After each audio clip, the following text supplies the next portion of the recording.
благодарам. Се надевам дека со ова измена и дополнување на Законот за задолжителното капитално финансирано пензиско осигурување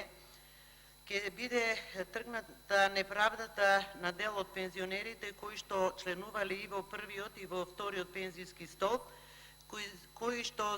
заради малиот временски период на членување во вториот столб сега земаат пониски пензии од оние пензионери кои што членувале само во првиот пензиски фонд, бидејќи ова нешто беше присутно во изминатиот период и имаше реакции од страна на овие пензионери кои заради членството во вториот пензиски столб беа оштетени, односно им се пресмета пониска пензија од пензионерите кои што оствариле или членувале само во првиот пензиски фонд.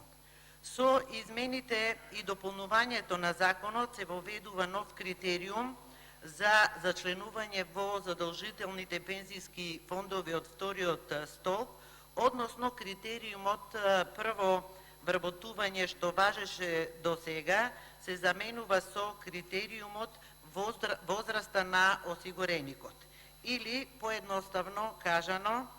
во вториот пензиски фонд осигуреници ќе бидат сите оние кои се помлади од 40 години по 1 јануари 2019 година. Во измените и дополнувањето на законот се предлага и едно преодно решение за сите оние актуелни членови на задолжителните пензиски фондови кои се родени пред 1 јануари 1967 година, членството да им престане и да бидат вратени само во првиот пензиски фонд, бидејќи е констатирано дека членството во вториот фонд на оваа категорија на осигуреници е неповолно, односно се зема во предвид нивната возраст и потребата од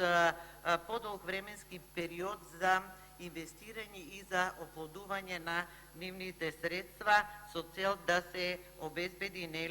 висина на пензија која е споредлива со висината на пензиите од првиот столб.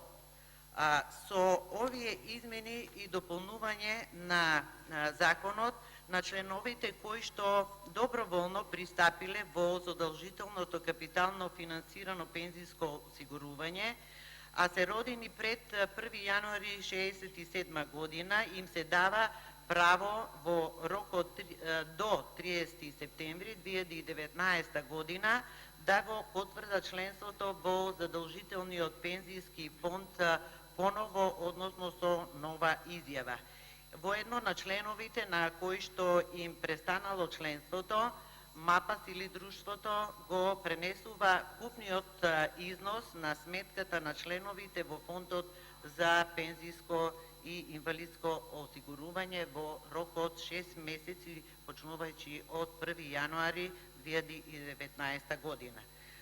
Ова се измените со кои што се надевам дека проблемите со кои што се соочуваат пензионерите кои што беа членови и на првиот и на вториот пензиски